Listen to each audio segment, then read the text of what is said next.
So yeah, Etsy.com is a website for buying and selling things, and actually, at its core, it is a marketplace, but we think it's much more than that. It's actually really about the community that's behind the website. So later this afternoon, the session I'll be talking about will be about the role that community plays at Etsy.com.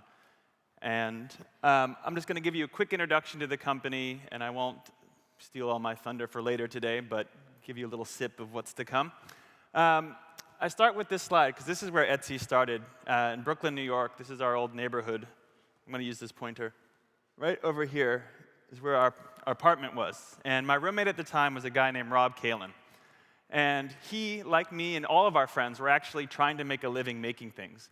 So for me, it was music. For Rob, it was furniture and photography.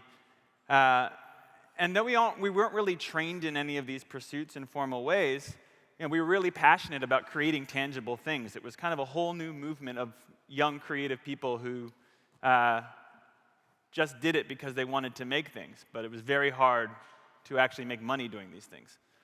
So Rob, at the time, was making these handmade wooden computers, which I thought were really cool.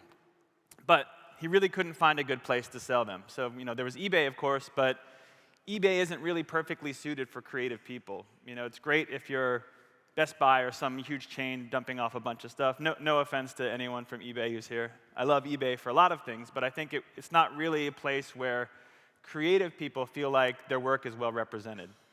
So he was thinking about building his own website and selling his stuff, and when he looked around, he realized that everybody he knew was a creative professional in some way. And so rather than build a website just for himself, he decided to build a marketplace for everybody. And this was Etsy.com. So 6 years ago, this site launched. A few brave people kind of took a leap of faith and listed their items on Etsy. And now we have over 8 million products, and we'll sell somewhere around $600 million worth of stuff on Etsy this year. And what's actually really exciting about that to me is that the artists on Etsy keep 96.5% of that money.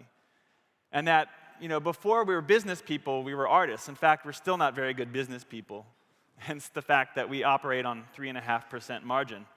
But I think it shows that, if you're not motivated by money, but you're motivated by actually being a part of a community and really caring about the success of the people who use your service, you can build a business that's long-lasting, that's sustainable, that's profitable. And I'm really proud that we've done that at Etsy. So I was talking a little bit before about, I should probably explain more what Etsy is if you don't know. It's a marketplace for handmade goods and for vintage goods. But the things on the site have to be sold directly by the people who bring them about. So you can't go to Africa, buy a bunch of beads from the Maasai and sell them as your own. And we think about Etsy as a marketplace in a more traditional sense. So, originally, going way back in time, there were little crossroads where people started trading things, and then towns grew up around them. And at the center of these towns, there were marketplaces. And you went there to buy things, but you also went there to experience life, to meet people, to find a spouse, to gossip, whatever it is. And we really think that, in a traditional marketplace, you connected more as a member of a community rather than just in commerce. And that's what we think Etsy is.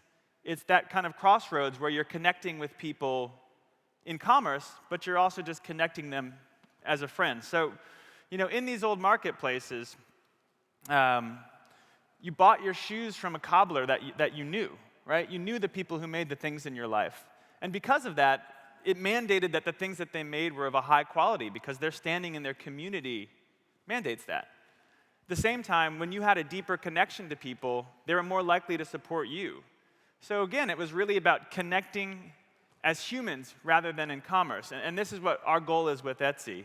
Yes, it's about commerce, but really it's about community. It's about the people that are selling on the site. So here I am with a bunch of Etsy sellers. I do this all over the country. And later today, I'm going to talk about how the community manifests itself at Etsy. But it's a tricky thing because I think Etsy is the manifestation of the community and nothing else. So tune in at I think, 2:30 or 3 today, and I'll tell you more about that.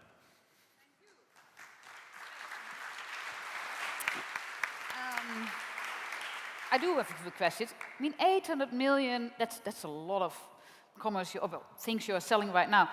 Most of that obviously is in the US. So you're moving now into Europe. How is this market developing? Well, about 30% of our transactions happen outside of the US right now, or involve at least one party outside of the US. So is these people buying stuff made in the US mainly? It goes in both directions. So we transacted in 150 countries, but until recently, everything was in dollars on Etsy. We now support 22 currencies, and everything's still in English for the most part. And we're going to soon start supporting multiple languages. So we think that actually, while we did a fair amount of business in Europe, I think around $30 million last year, and we'll do probably double that this year, we think we're just touching the tip of the iceberg as to what it could be.